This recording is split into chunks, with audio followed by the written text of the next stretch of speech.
The lab goals are to measure how long the magnet takes to fall through the tube, model the induced eddy current and the braking force computationally, and compare that model to what I observed. The physics principle used is Faraday's law that states the falling magnet changes the flux through each ring, which induces a current. Lenz's law states that current opposes the change, which creates a force that pushes back on the magnet and creates the braking force. Steel is ferromagnetic, and thus the magnet would magnetize it directly, which would add a strong attractive pull, which would be unrelated to the eddy currents that we're interested in. The system is the falling magnet in the foil tube. The surroundings only include gravity as air resistance is neglected. The magnet starts at rest just above the tube, with end pole marked and confirmed with the magnetometer app. We then hold the tube vertically, film the whole length, and drop the magnet from rest. The video is reviewed frame by frame to record the entry and exit times.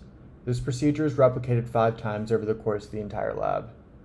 The magnet falls much slower than freefall, and it visibly decelerates on entry. After 5 trials, it took about 0.3 seconds on average to cross the tube, which was half the time of the unimpeded drop time. The model treats the magnet as a point dipole.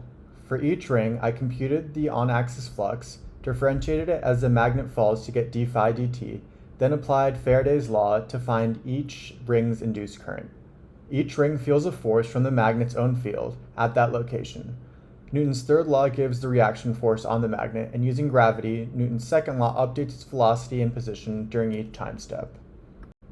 The simulation colors each ring by its current direction and plots velocity versus time. Before the tube, the slope is steep due to its free fall. Inside the tube, the slope flattens as the braking force cancels part of gravity. It then steepens after exiting the tube. Positive current moves clockwise when viewed from above. We can use Lenz's law to explain the color flip, where current opposes flux as the magnet approaches.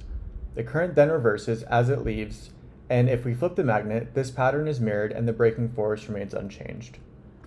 My model predicts about 0.25 seconds in the tube, and I measured 0.3 seconds. The model captures the braking qualitatively, but underestimates it by about 20%. This is likely due to the point dipole approximation and foil geometry. The sources of error would include the point dipole model being less accurate in close ranges, the tube's dimensions and resistivity not being exactly measured, and video frame rate limiting how precise the entry and exit times are. If resistivity was near zero, induced currents would become huge and almost perfectly oppose any flux change, like a superconductor. The magnet would be strongly repelled on approach and nearly stall at the entrance rather than gradually breaking. If the tube had axial slots cut into it, then each ring's path would be broken and current would not flow around the loop. Without closed loops, there is essentially no eddy current and the magnet would fall close to free fall. In conclusion, both my measurements and models show clear magnetic braking from Faraday's and Lenz's law due to a measured time of 30 seconds experimentally found versus the model time of 0.25 seconds. Because of this, the mechanism predicted to occur was present in the experiment.